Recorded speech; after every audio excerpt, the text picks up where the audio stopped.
This event is brought to you by Singing Creek Educational Center in partnership with the Creswell Library. This event is a part of the Consider This series, funded by a grant from Oregon Humanities. Her traditional name translates to Old Soul Young Eyes, and her American name is Stephanie Craig. Stephanie's mother's maternal people are Santiam and Young Kalapuya, Takelma Rogue River, and Cow Creek Umpqua tribes from southern Oregon and the Willamette Valley. Stephanie's maternal grandmother's paternal people were Clackamas Chinook, Wasco, Chehalis, Mohawk, and Métis from northwestern and Columbia River Plateau in Oregon, western Washington, and Canada. Stephanie's father's people are Bostons, or American. She's a seventh-generation traditional basket weaver, traditional ecological knowledge and lifeways practitioner, culture keeper, and bearer.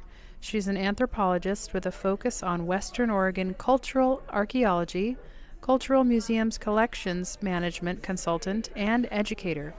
Her MAIS is in anthropology, indigenous museums, and folklore.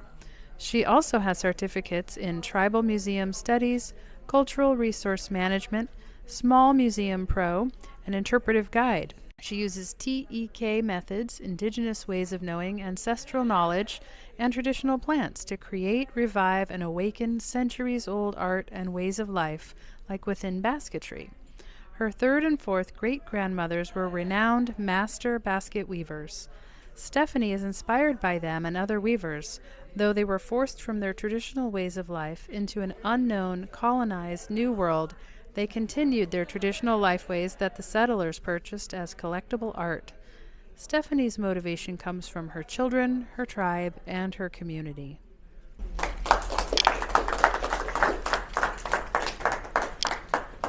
Good afternoon, evening. My name is Stephanie Craig, and I am enrolled at the Confederated Tribes of Grand Ronde here in Oregon.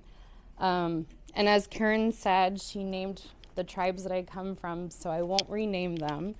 But I live up out of Northwest Salem, and we live on my father's family's farm. We've had it 150 years. We have 80 acres of the original donation land claim left in the family. So I grew up on the land. I'm part of the land. We are dirt farmers. We're not vineyard farmers. We're not tree farmers. We turn the dirt.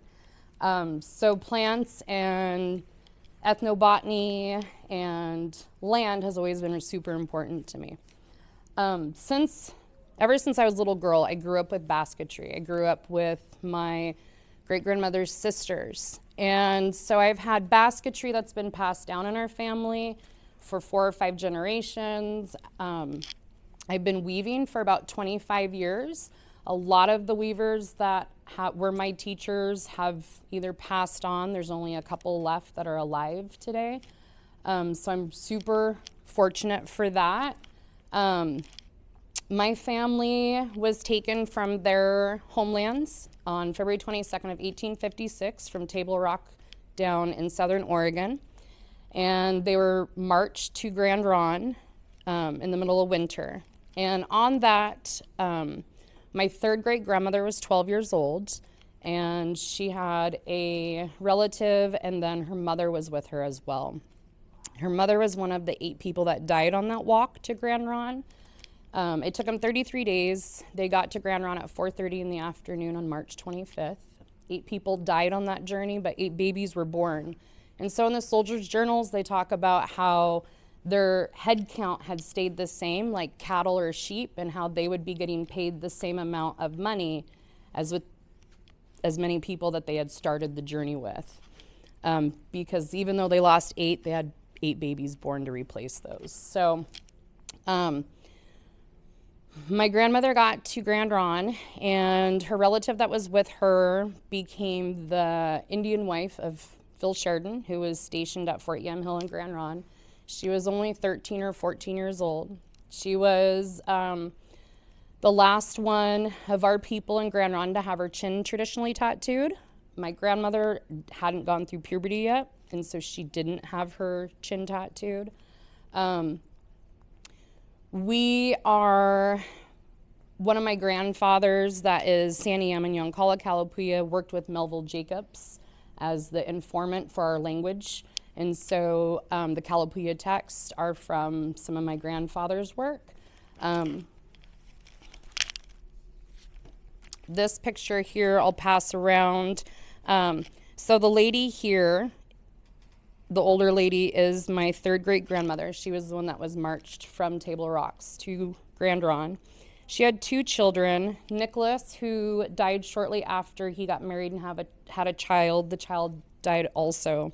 But her daughter, Hattie, lived on and married Mose Hudson, who was Yoncalla and Santiam Kalapuya.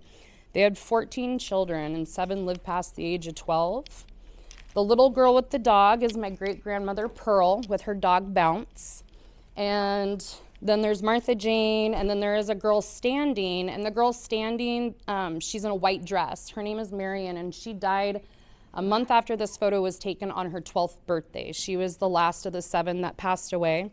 So then my great-grandmother became the oldest of the surviving children. And the little girl that's being held, her name is Gertrude. She would have been a great-great-aunt of mine.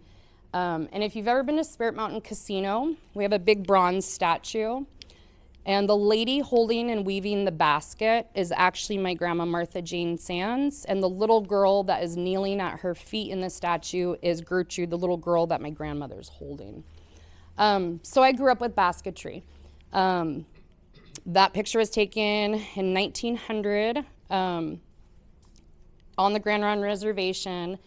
You can see the pile of hazel sticks in the photo and all their baskets they made. So after we were put on reservations, contact era, we weren't allowed to practice our spirituality, our religion, our language, make basketry, make tools to go hunting. We had to get a pass to leave the fort, to visit people, to hunt, to leave, to do anything. And so I think it's really awesome how they went from like traditional baby baskets, traditional gathering baskets, to start making what the settlers wanted, which is contemporary English randing style of basketry.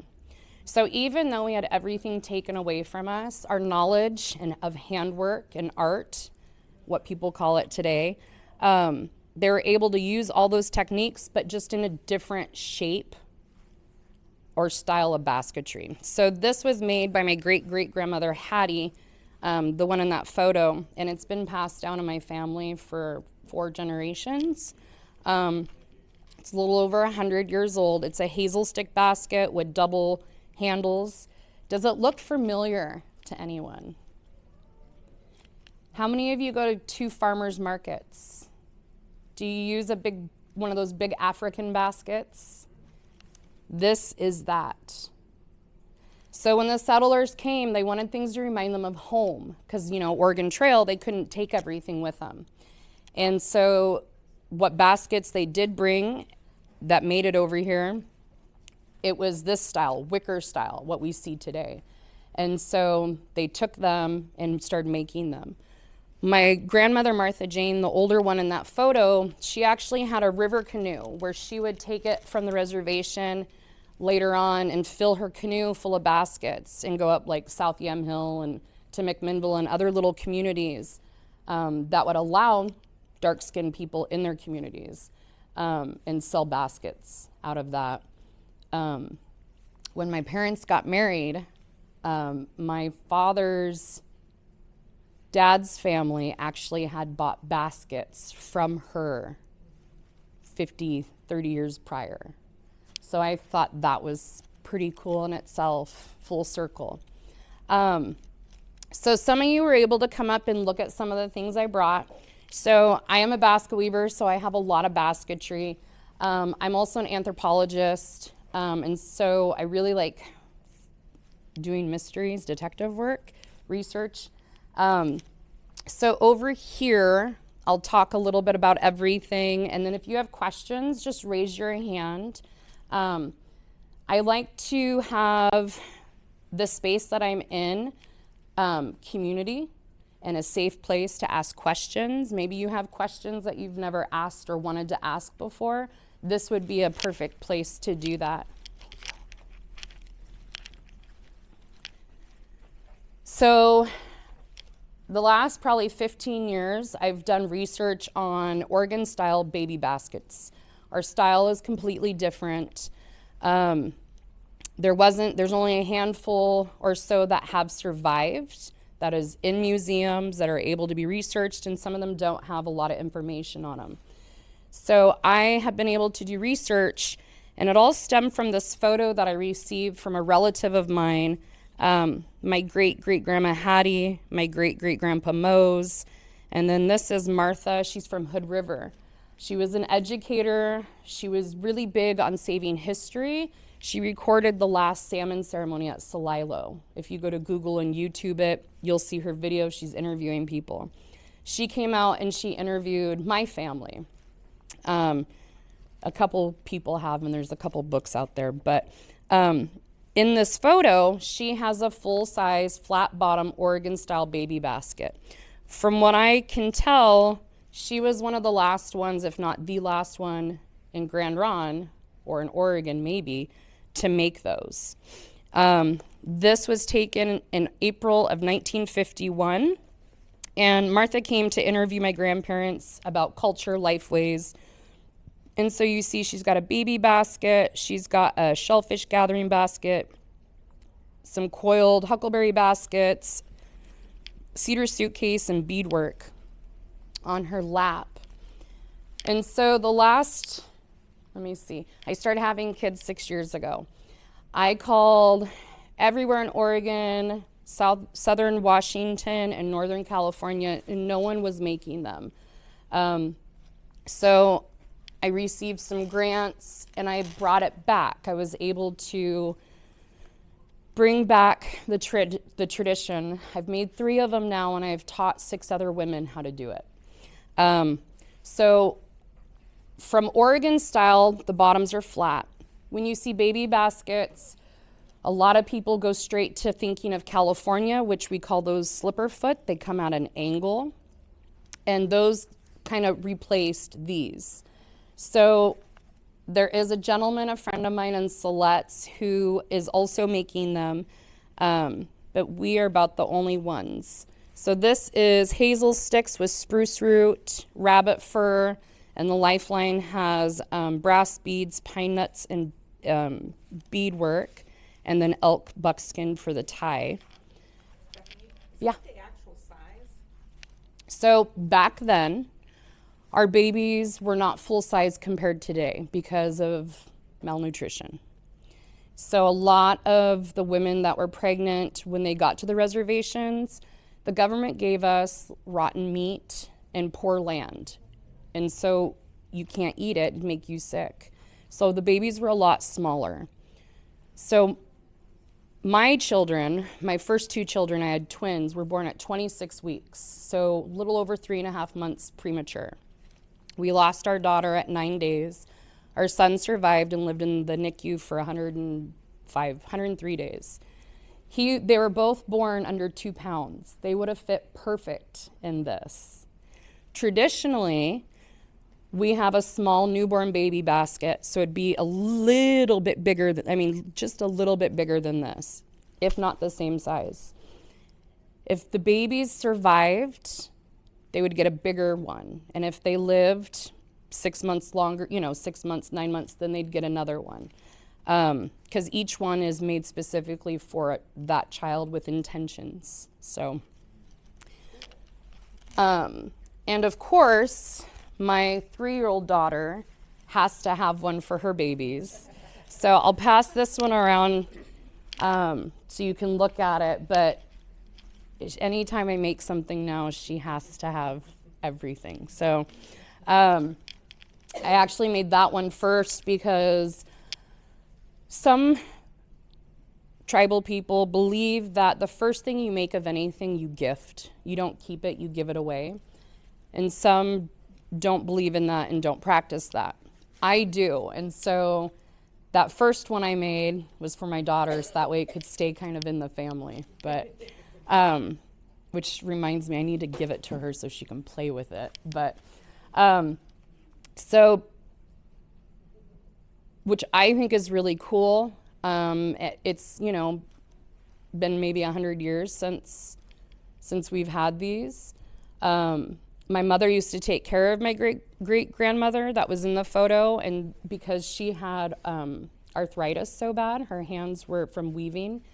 So I know for when she quit weaving early on, she hadn't made anything. So I'm pretty excited to bring them back.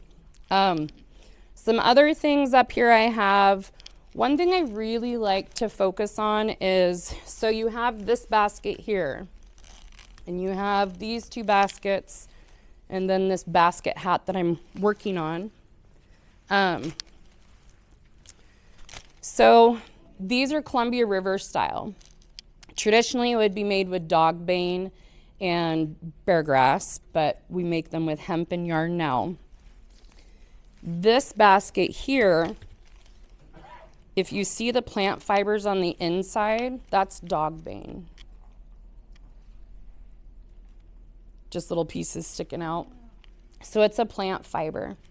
And so traditionally it had been dog bane for the warps, and then it would be bear grass. And then when when corn husk was introduced to the States, we switched to corn husk. And I have a flat corn husk bag that was gifted or traded to my great-great-grandparents. It's in the tote. When I'm done, I can pull it out and show you all about it. So this is a Columbia River Plateau basket. This is a Kalapuya basket made with juncus. Juncus is only found traditionally, historically, in the Willamette Valley. It's what all Kalapuya people wove with. Yes? How do you get the colors in that other basket? Just yarn, colored yarn.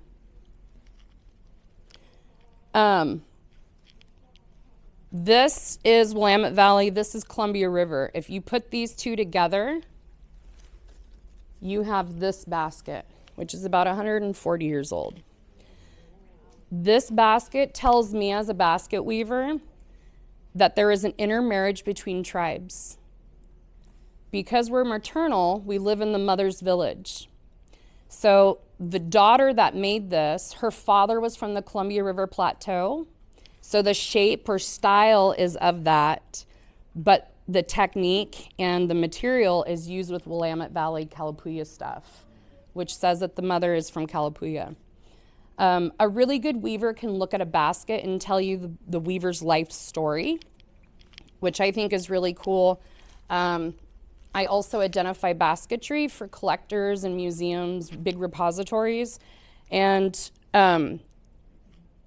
if you're a weaver and you know your plants, you know where their habitats and their homes are. And then as you learn weaving styles and techniques, each village, each tribe or region had specific technologies that they only used. Yeah. What is juncus? Juncus is Juncus effusis, and it's all over. And some people like to call it bunch grass. It grows in kind of clumps. It's a rush. Rushes are round, sedges have edges. It's dark green, and then it has a point at the top. They're just single rushes sticking out, soft material. This is Juncus with a picture of it on the back. So a lot of it will grow in farmers' fields. The animals don't eat it because it's too brash. Their stomachs can't digest it very good. So you see it everywhere. Yeah, probably. In landscaping, they use it, but it's the ornamental kind, and it's kind of a blue shade to it. Those ones you can't weave with. Any other questions? So, yeah, no, go for it. I'm asking too many things. So you harvest the reeds or the juncus and then you dry it. Is there a certain way to dry it, or are you going to get to that? I will get to that, yeah. No, you're good. So we have a traditional basket, a contact or a reservation era. You see a lot of the basketry goes to this at that timestamp of time. Traditionally, we'd have tule mats or cattail mats that we would sleep on or build if we were doing during the summer a drying shed for foods. It would be out of cattails or tule. Gambling was done on mats. Some tribes believed you're buried in a mat, tule mat. You're married on a tule mat. Canoe pads are made out of tules. This is a ash bark folded tray, and it is to parch tarweed, which is traditional food. It's found down here. It's the black little seeds. And what we do is we take charcoal and we put it in when it's really hot, and we take the seeds and we roast them, and we just shimmy it back and forth. And what it does is it takes the sheath off the seed, and it turns either a blue or a red depending on how old your seeds are. And then you can take that off and eat it, or you can just eat it with the hull on it. This is a replica of one that Reverend Summers came through in the 1800s. Let me see. He came to different villages and reservations and bought very cheaply, thank you, traded or stole items from our tribal members. And so one of them was this ash bark tray. All these items are at the British Museum. They'll never come home to the States. Grand Ron got a loan, but because it's at the British Museum, you have to have an act of parliament to deaccession and to give back something that is not theirs. And unfortunately, that will never happen. So I researched and read the journal, and I made one similar. There's the seeds, and I've got some up here that people can look at.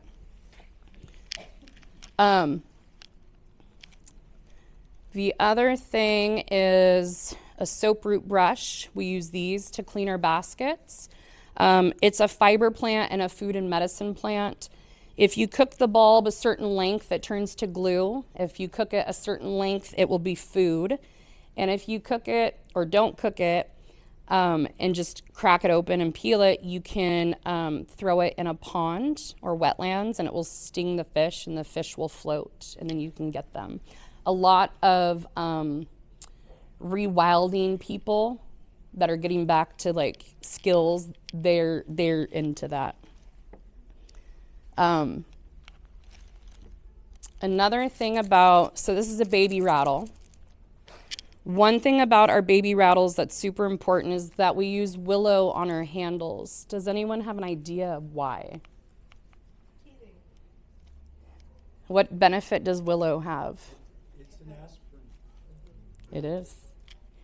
So we wrap our handles with willow, so when the babies are teething, they get aspirin to help with their gums. This one, I believe, was my son's, so it's about 6 years old. This is a cooking basket. So cooking baskets are made out of sticks and roots, just like our wooden doors during the winter and summer. They swell when they're wet. So we never pitch lined, we never caulked it with anything. The night before we cook in it, we actually fill it with water. And then in the morning, whatever water has drained out, we put more water in, and I'd put acorn flour in. And then I have rocks that are in the fire. They're round lava rocks specifically. And I put them in here, and then I use my cooking paddle, and I stir, stir, stir, stir. And what it makes is acorn mush. It's like cream of wheat, but a lot more tannic in it, tannin, if you don't get it out. So one thing about cooking baskets, they're made in such a way, you see how it's inverted? A lot of places will have caps, or basket caps are made exactly the same and look very similar. And I can tell you just about every institution I've been in has caps as bowls. And so it's fun going in and correcting them sometimes. But that basket I've never cooked in. That is a Takelma Rogue River cooking basket. I know that because of the materials and how they wove it. The dark marks on it is actually skin or bark that they have left on the roots. And only Takelma people did that. So, yeah. So the bottom of that basket kind of goes up a little bit. Why does it do that? For cooking. Just so you can stir it around easier. Yeah. So like this one is an inverted medicine pouch.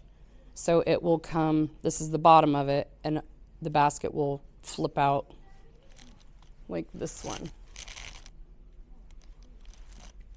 But just much bigger.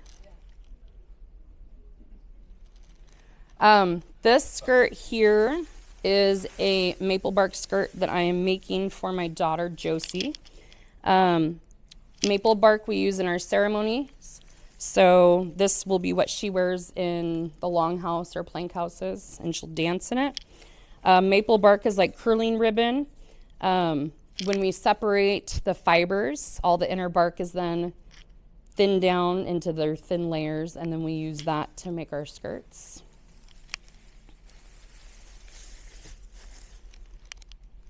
This is a large one, and this is a smaller one. This one is a shellfish gathering basket made with split cedar root. And this is a split spruce root shellfish gathering basket. So the same type, but just different. One's more northern, one's more southern. And then it's got basket eelgrass inside. So a lot of the North Coast, Lower Chinookan baskets will have this eelgrass in it, and that's what the black design is in the basketry.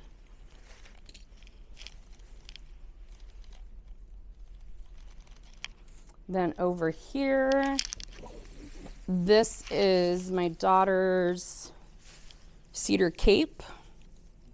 It is a pounded cedar bark cape, and then she has a pounded cedar bark skirt. All red cedar. We only use red cedar. It's native here, actually. And then a traditional double-walled, fully twined basket cap. Is that cedar bark also? It is, yeah.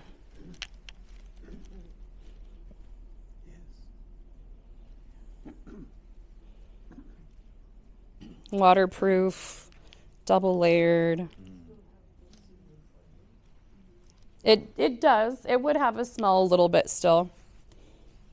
A little bit. What's the lighter color stripe in there? Raffia.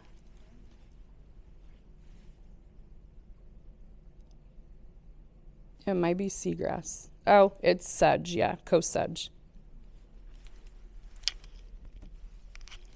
Any questions so Got a far? rain hat? I mean, Waterproof, yeah. It's waterproof. Yeah. So we, nowadays we wear them on canoe journeys, or we wear them at ceremonies. Traditionally they were bowl shaped like that, and they had the double wall is what we call them. So like 2 layers. Nowadays you'll see a range of them. So Salish and Northern Washington, Canada hats kind of go up like a smokestack with a flat top. They look a lot more like whalers hats. If you were to Google whaler, cedar whaler hats or Salish hats, those would pop up. But the bowl shape is the traditional. So, I have one question too. yeah. Is that how big they would normally be? Well, it's a child size. Yeah. So like I've got a full size one, and it's So does it, how far down on your head would it go? has a headband, so about eye level. Yeah. That's what I was picturing. Yeah. It's just set up for a 4 or 5 year old.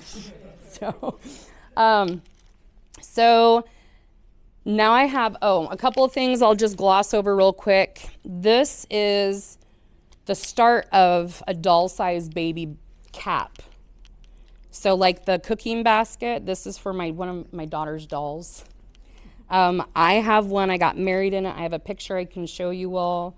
And so this is bear grass, and I'm doing an overlay on it. and it's made with willow sticks and solid spruce root and bear grass.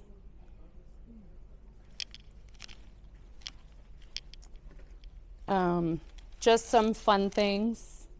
Everyone's got to have fun things. One of my favorites I like to teach with kids is Tule duck decoys. These are hunting decoys. It is the one thing that my elders gave me permission that I could teach non-native people something traditional. So duck decoys are really super cool, and they float, and they really work. Some tribes, depending on where you're from, you would take feathers and you would sew them or lash them in, and others would skin the whole duck and put the head and the duck over it. You put it out in your wetlands or pond or swamp, and it attracts all your waterfowl. And then they would either, snare them or bird point at lattle, or somehow they would then get them.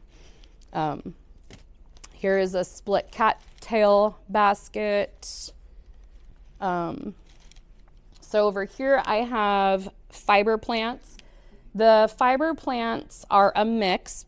In the Willamette Valley, we see a mix of all the different cultures. So all these plants are heavily seen in the historical record. We have dogbane fibers that is then split down and broken down into soft fibers, and we use that to make cordage. So I have nettle cordage here. I'll pass it around so no one will get stung.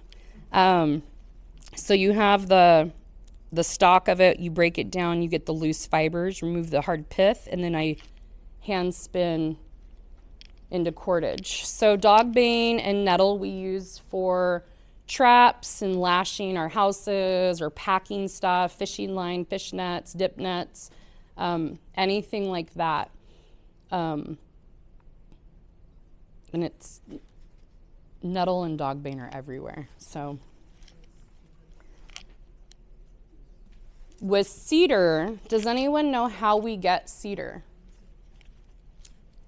Off a certain size cedar tree, peeling it up, making a cut across, and then peeling it as high as it'll go. Have you been to one of my classes before? That is true. So, for example, here is a piece of cedar. It's Western red. It's the only one that we weave with. The last yellow cedar that was logged in Oregon was in the last 10 years, and it was down here in this area, in the Coast Range. Unfortunately, before foresters could get in and save it, the logging company went and took it. So this is Western red cedar. We only take a hand width off at a time. And we take the outer bark off, and we use only the inner bark. After we take it off the tree, we roll it, and then it will sit for a year until that year is up, and then we'll work the bark down into materials that you can weave with. So here is thin split down cedar, and then I made some cedar cordage with it. So a really good weaver can thin down cedar bark this thick, paper thin as your hair, where you can almost see through it. On good days, I can get that far, on a good day, with no 5-year-old and 3-year-old around me, or spouse. Cedar, we use cedar roots for basketry. The coiled baskets that were in that picture is done with their cedar coiled baskets. Clothes, cordage, canoes. When I work with kids, I like to tell them it's kind of our Target or Freddy's or Walmart. Cedar gives us everything. It's the tree of life. Our housing, our canoes, our tools, our cooking utensils, our clothing, menstrual pads, baby diapers, everything came from cedar. Super important tree. The other is, so I talked a little bit about the Tule ducks. It's a wetland plant. You see it, historically you would see it with cattail, but because of pesticides use, the chemical compound in it affects the Tule rush, and a lot of it is gone. I have to travel 3 hours to go and gather it, just one way. Cattail, we use a lot of cattail. Mats, skirts, baskets, cordage, food, medicine. Willow, the only willow that we actually used only grows in Southern Oregon currently. Some of us weavers have tried bringing it up to the valley, and the environment and habitat is just not good right now. And so it's gray willow or sandbar willow that we use. The sticks and the roots, medicine and fibers. So it's kind of, we get a lot from it. Coast sedge, I used to go to this place for the last 25 years, but unfortunately, some non-Indigenous people went there and have harvested the whole place. This place, there's only 2 or 3 places in Oregon on the coast that it grows. It has to have the right habitat. And unfortunately, that place that we've been harvesting for generations is completely gone now. So ferns, if you have ever looked at a maidenhair fern stem, half of it is black and half of it is red. So anytime you see, what am I wearing? No. Anytime you see black in basketry, so like this little basket has red and white, where the red is might be black or where the white is might be black. That is the maidenhair stem fern. And there's a certain age that you want to get them at so that you can weave with them, and it's done in overlay. Hazel sticks we use, there's 2 types of wild hazel that we use. And it's harder now because of all the field hazel, GMO hazel that's put in. It's starting to cross. So it's getting harder and harder to find wild hazel. Hazel actually grows as a shrub, not a tree. It's modified. So it has, when you look at a field hazel, the nuts are a lot bigger. The structure of them is completely different. And there's more nuts on field hazel trees and they're trees. There's one stump. Whereas wild hazel is a shrub and there's multiple stalks coming out. Woodwardia fern grows in Southern Oregon, not up here anymore. We use that. That is what the red overlay is. We dye it with red alder bark and we get our red for design. In the fern spine of it, there's 2 filaments that run and they're really soft and very fragile. And so we pull those out and then we dye them and we get our color in that. Juncus, I talked about juncus. Maple, you can see on this card where I've split part of the inner bark down into the sections of curling, and then you can see how thick it is. And these here, does anyone know what kind of tree this is? What kind? Coulter? Not sugar pine. Kind of skinny and tall. This is a gray pine. David Douglas named it a digger pine. And when you look at his journal, he explains the reason why is because the squaws were at the bottom of the tree digging the nuts. So very derogatory. We call it a gray pine or a bull pine. It is very large, as you can see. And then I'll pass these 2. These are the nuts that come out of it.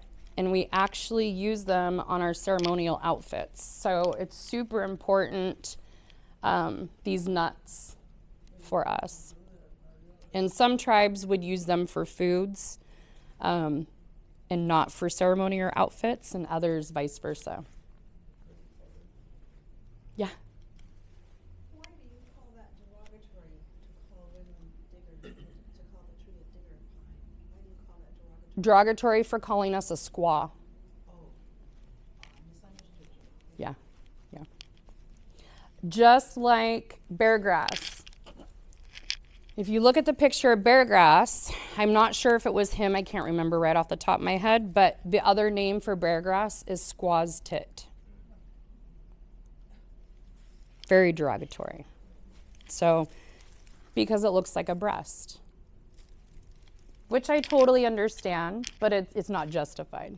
Well, it's like a grand Tetons. I mean, you just call it what it looks like. But so the next plants I have up is food and medicine. We don't distinguish between, because our food is our medicine and our medicine is our food. How many of you know anything about camas? What do you know? Tell me, what do you know? I know that. It's big. It's big. Well, there's three spreads. kinds of, here there's two kinds of camas that grow, the giant camas and then a regular size here in the Willamette Valley, primary food. But there's actually other forms of camas that are farther east, and we grow it and we do harvest it, and we try to cook it according to. Oh, I can help you on that. I can help you on that. I've cooked many a camas. It is. So camas is a traditional food. It is a staple food. I like talking about it because it's super important. So is there a poison camas? It's a look-alike. And what does it look like? It has a white flower. And it's got a greenish tint to it. Yes. So I think that if it's pure white, it's a true camas and it's fine, but it's at that greeny color. When you go down south on the freeway and you're between Winston, is it Winston? No, Sutherland? Yeah. Sutherland and the Wilbur, Mhm. well, it's beyond the Wilbur exit southbound.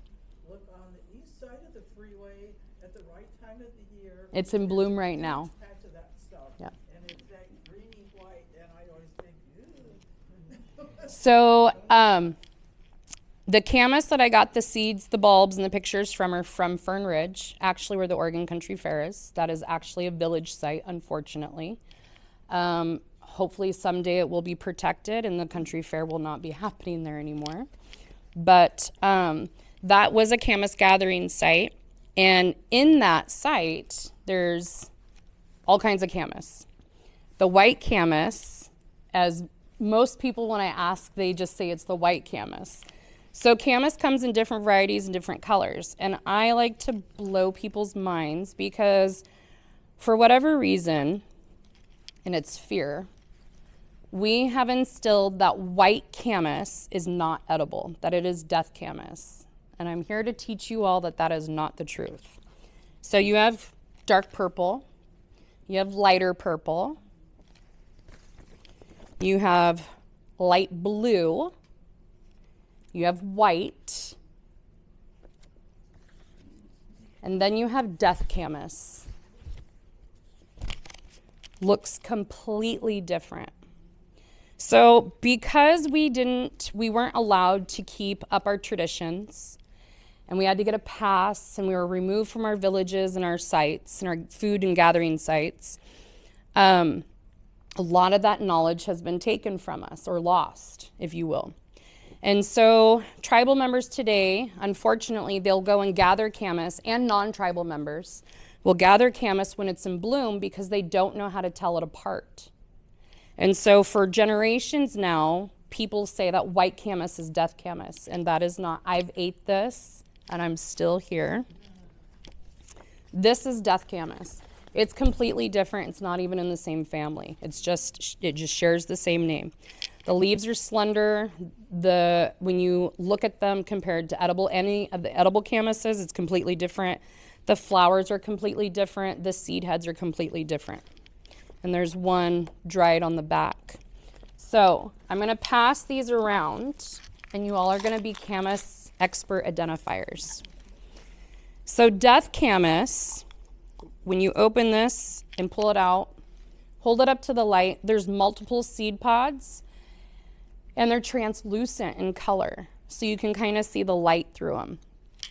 And the seeds at the bottom, there's a bunch in here, look like dark brown mice turds.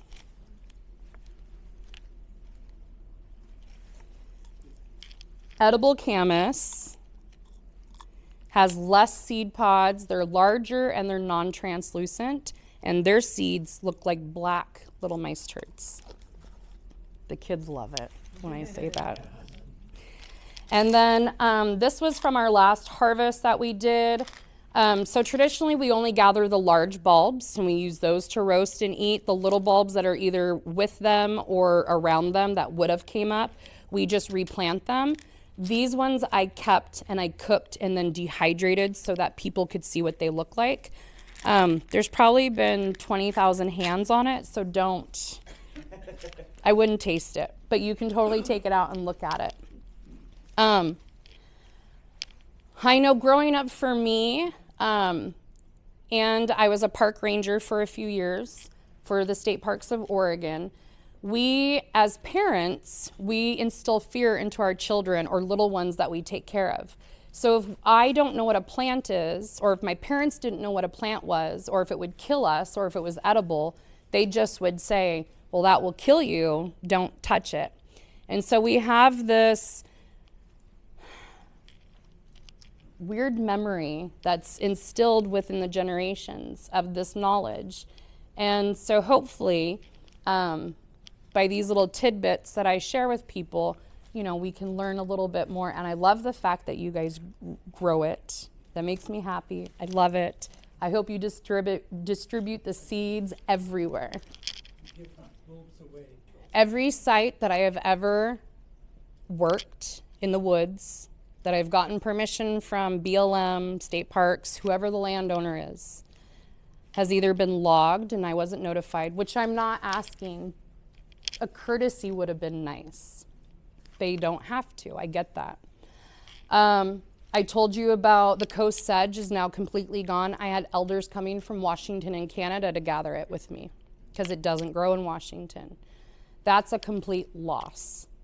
Where I gather cedar the last 10, 15 years has been from a friend's private residence in Oregon City. He owns a few acres of a tree farm. And I met him 10, 15 years ago. I was weaving with a guild. I don't know if it's sold. I should be gathering here cedar in the next week or two, maybe 3 weeks. So even though I secured a spot and it was on private land, now I have to go and tend and find somewhere else to go, just like my family. So when my family was removed from their homelands and everything was stripped from them and they were taken to the reservation and they were given rocky soil, they weren't, you know, they couldn't farm it. They took their sticks, their hazel patches, and they planted next to their house. So they brought it with them. Kind of like what we do now. How many of you ever moved from a place out of state to somewhere else? Did you take any plants or did you take anything with you? Yeah. If you study the Oregon trail journals and stuff, they were bringing seeds of their trees so that when they came here, they could start a new life. We didn't have any of that. We weren't afforded that. My family was taken in the middle of the night and marched barefoot in winter. They weren't allowed to take any seeds. They weren't allowed to bring their basketry. They weren't allowed to use their own clothing. They were whitewashed. Richard Pratt said, kill the Indian and save the man. That was the whole point of every war, every public law that is in office on the books is to get rid of us and our identity to be a non-native white person. And there's nothing wrong with that. I'm a lot more white than I am native. But before I had my tattoos, I lived a very privileged life. I could walk in two worlds. You know, I went to an all-white school. I was the only native there. I wasn't allowed to tell anyone I was tribal because I'd be made fun of. Blue eyes, light-skinned, blonde hair when I was a kid. My mother was raised the same way. And she's a lot more native than I am. She lived on the reservation and she went to the neighboring school and she wasn't even allowed, her parents wouldn't allow them to tell them, you know, that you're tribal because you'd get spit on, you'd get beat up. Sometimes it's easy, sometimes it's hard. Me, before I got my tattoos and just a basket weaver and an archaeologist with a college, you know, interdisciplinary master's degree, I'm too educated for all my white friends that I grew up with. I wasn't accepted when I came back from U of O. But then when I got my tattoos and really made public of what I do, because I was raised, some of us are raised to stay humble. And we don't toot our own horn, we don't boost our egos, everything comes and happens for a reason. So I did all this in college and I worked at the museum and a couple people knew. But I didn't feel safe enough to allow people into that world because everything has been taken from us. And this is the last little bit that I can hold on from my family, my mother's people. So once I got my tattoos and then I started my business 20 years ago, now I get flack from the tribes because I'm too Indian. I'm too white to be an Indian. If you've ever heard, and you probably haven't, the apple. You have dark skin, red skin, and you're white on the inside. And it's the dominant culture that has instilled all these traumatic things in us.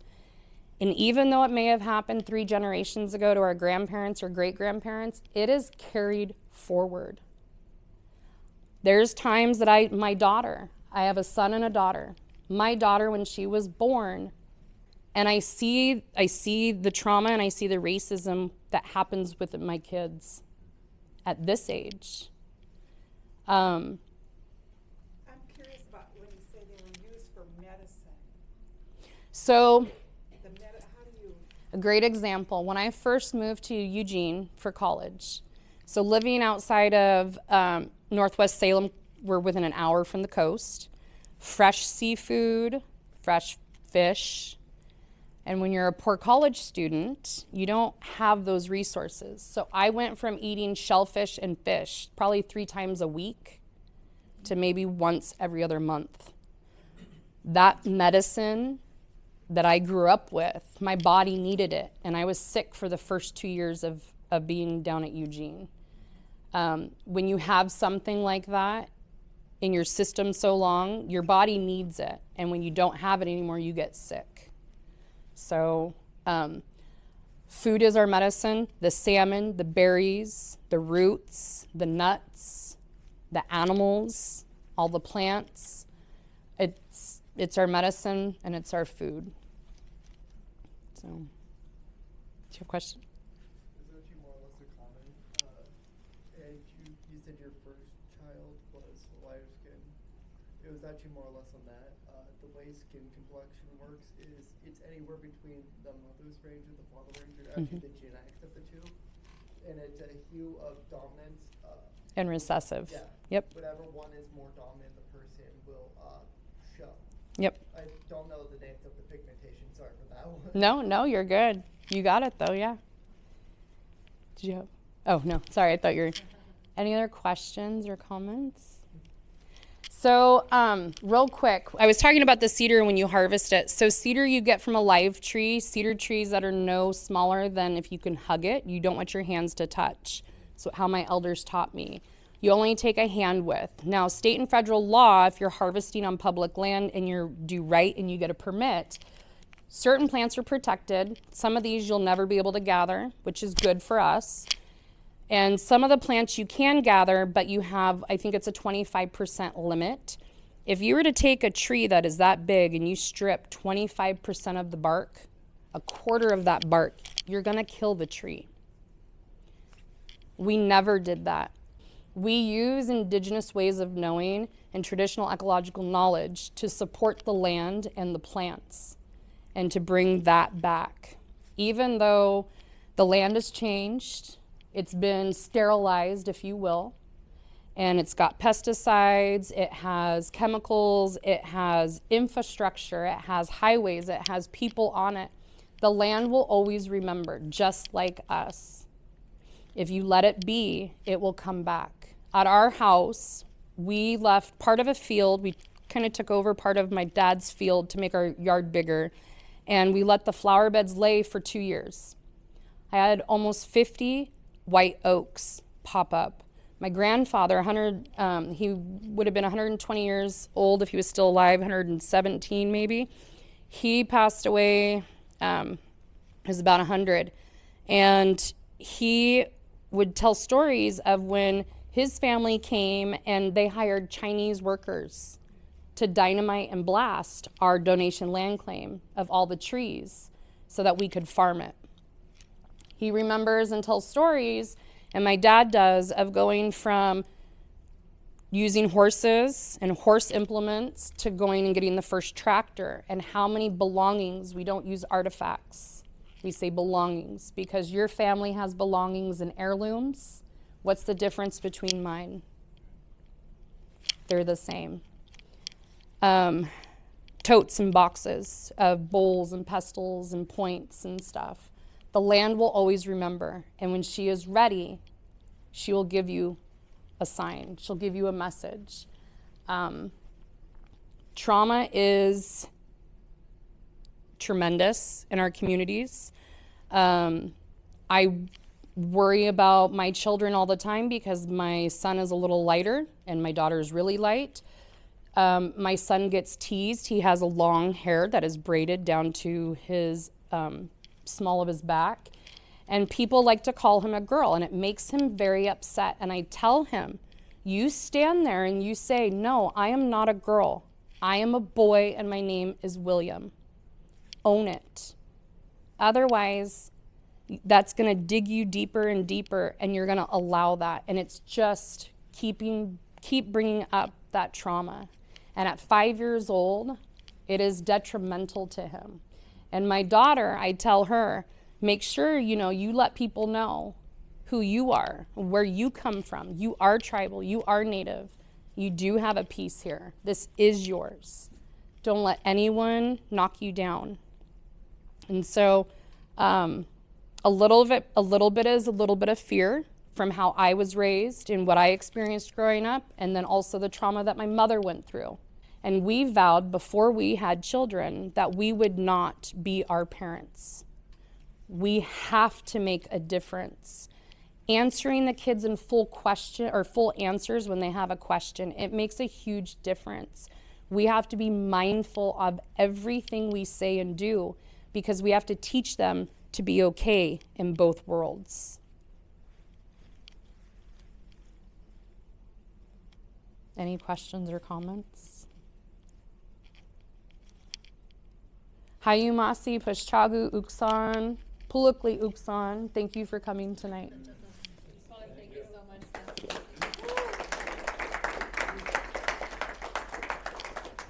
appreciate your willingness to share about your family. Oh, yeah. We didn't even get into any of the good stuff.